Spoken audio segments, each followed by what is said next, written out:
everyone. Today I have a tutorial which was a request, so I thought I would do the tutorial. This request was for how to piece together fabric so that you could have one long piece for things such as making straps or handles. A strap is generally cut between 50 inches and 60 inches long. Unfortunately, the width of fabric, which is selvage to selvage, is not long enough, so we need to piece together our fabric to make it longer. You can also piece together fabric if you don't have enough to make a handle. Say you cut out all your pieces first instead of cutting your straps or your handles. Not to stress, you can still piece together the fabric to make your handle long enough. Handles and crossbody straps or shoulder straps are really your choice on how long you want them or who you're making them for. Like I said, 50 inches to 60 inches is generally the length for a crossbody strap.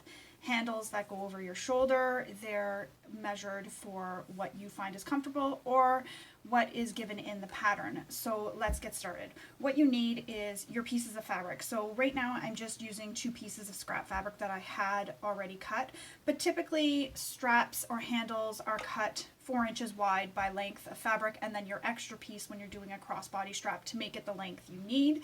So say your width of fabric was 44 inches long and you want to make your handle 60, you need to cut that extra bit of fabric so that you can make the strap or handle the 60 inches long. So these 2 pieces I have are actually only cut 2.5 inches wide. Again, this was just for this tutorial. Normally I would also cut interfacing as well. I'm not going to do the interfacing just for this tutorial because I don't want to use up my interfacing. It's not easy to find and I'm running very low, so I thought I'd save on that. So there are 2 methods that you can do to make a strap to lengthen your fabric. There's the 2 methods. Any of you who quilt will probably know the method that I'm going to talk about. One of them where you draw a line corner to corner on an angle, and then there's the other method, just sewing them together. So I'll show you both. I'll only do the one for the demonstration and I'll talk about the other one. So the first one is to take your fabric and you're going to put them right sides together or pretty sides together. So you'll have one that is wrong sides facing up. You'll need a marking tool and a ruler. You're going to draw a line that goes from corner to corner. You can pin this before you draw this line. I'm a bit of a rebel and I don't pin before I draw the line. You can also use your Wonder Clips and clip it in place just to help hold it.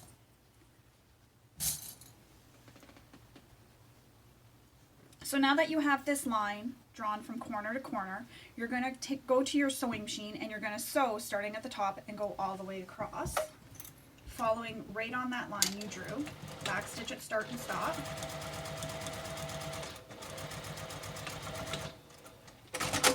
So now you have your pieces of fabric sewn together. You have this bit of extra overhang here. You're going to want to trim that to approximately 1/4 inch. It doesn't have to be exact because it's going to be hidden. So you will cut that off, throw it away, and cut your little excess strings off. Then you want to press this seam. So flip it over and with your iron, press the seam open.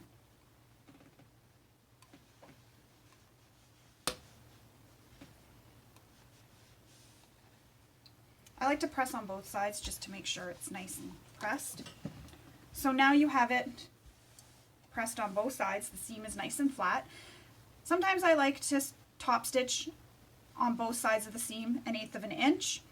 I do this mostly when I'm using anything like cork, faux leather, vinyl, anything like that I will, but when it's cotton I tend to just skip that. You'll interface this with the interfacing. You can also then go to my tutorial for how to do the strap ends to do your strap ends, but if you don't, you'll just then continue on with the instructions as per the designer's pattern. So folding it in half and then folding again. So that's the first way to make one piece of fabric long to get your strap to the length you need. Sometimes I cut out all my pattern pieces and I forget to cut my strap or my handle and I'm like, oh no, but then I use this so I have just smaller pieces and it's not seen, it's not really noticeable when you piece it together. So you can actually do 3, 4 smaller pieces, piece them together and do this. Now, when they're smaller pieces, what I tend to do is I take the 2 pieces lay them right sides together, sorry, and I stitch a 1/2 inch. You can also do a 1/4 inch, it's really your preference. Stitch a 1/2 inch, you'll do the same thing, trim the seam allowance, press them open, and then you'll end up with something that'll look like this. So in this strap, I already have this, sorry, I can't see, so you can't really tell, I already have this strap pieced right here. So it's pieced together, you can't really see the seam. If you're using fabric that is directional, you want to make sure when you're piecing it together that you piece it so that both the pieces are facing the same direction. I mean, it really doesn't totally make a difference at the end of the day, but I'm kind of OCD and I like it to all be facing the same way. Most people aren't going to really notice that, but I do piece it so that they are facing the same way. Once your strap is all folded up, that seam line sort of disappears. You don't really see it as much. And again, you can top stitch on both sides of this line. It's, again, your personal preference. It's your choice. I only do it when I'm doing things like cork vinyl and faux leather, as I was saying. It just helps give a little bit more security to this seam.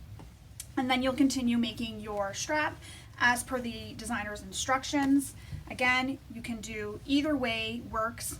I'm usually one that tends to do this one where you just lay them right sides together, fold with a 1/2 inch seam allowance. I just find it's quick and easy and I don't have to worry about drawing a line with my ruler or anything. Personal preference.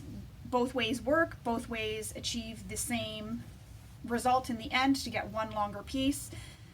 Same thing, as I was saying, you can do this for handles, straps. I often, like I said, cut out all my pieces and then realize I don't have enough pieces, or a long enough piece, sorry, to make a long strap, so I piece a few together. This one I actually cut out. I was smart. I cut out the piece first and then had just enough to make the one long piece from salvage to salvage, and then I added the other piece at the end.